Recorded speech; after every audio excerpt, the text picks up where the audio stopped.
Assalamualaikum warahmatullahi wabarakatuh. Kami dari kelompok 10 akan menjelaskan tentang perkembangan ekonomi pada masa Presiden Anggun Fitriani, Eno Jayanti, dan Nurul Hidayah. Kami dari kelas 12 MIPA 2 SMA Negeri 1 Tayu. Good success. Selamat menyaksikan.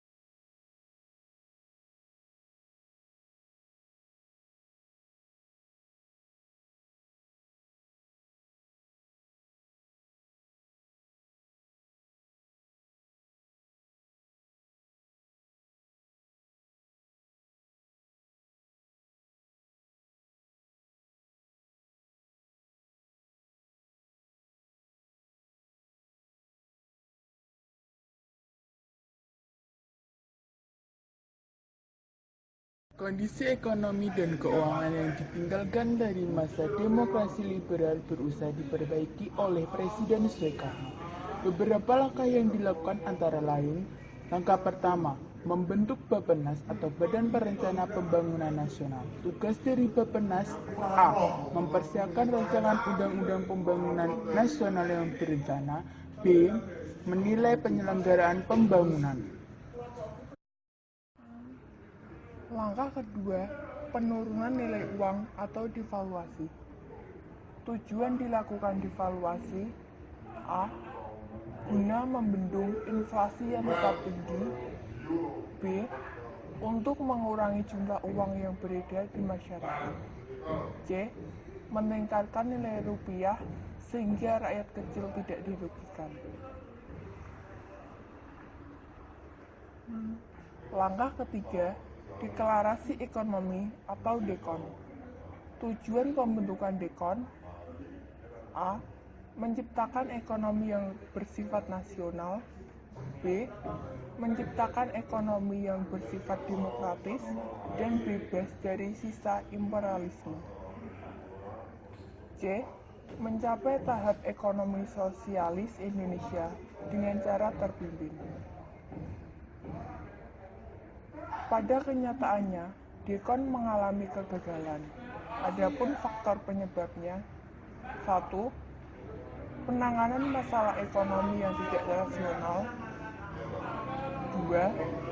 Ekonomi lebih bersifat politik dan tidak ada kontrol. 3. Pengeluaran negara cukup besar. Dan 4.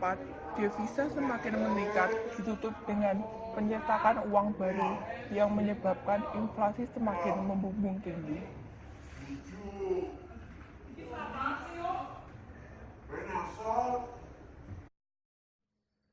Kebijakan-kebijakan yang diambil oleh pemerintah dalam mengatasi krisis ekonomi antara lain: 1. Gunting Syafruddin. 2. Sistem ekonomi gerakan Benteng. 3. Nasionalisasi De Javase Bank. 4. Sistem ekonomi Alibaba. 5. Persaingan finansial ekonomi atau FINEK. 6. Rencana pembangunan 5 tahun. Dan terakhir, Musyawarah Pembangunan Nasional.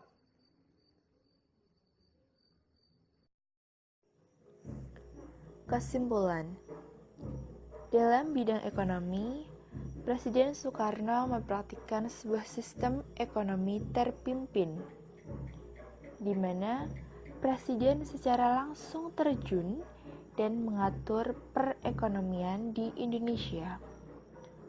Akhirnya terjadi pemusatan kegiatan perekonomian pada satu tangan, yaitu di tangan Presiden Indonesia pada waktu itu, yaitu Insinyur Soekarno.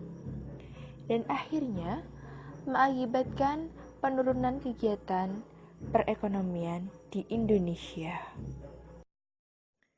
Sekian presentasi dari kelompok kami. Atas perhatiannya, kami ucapkan terima kasih. Terakhir, ke sukses!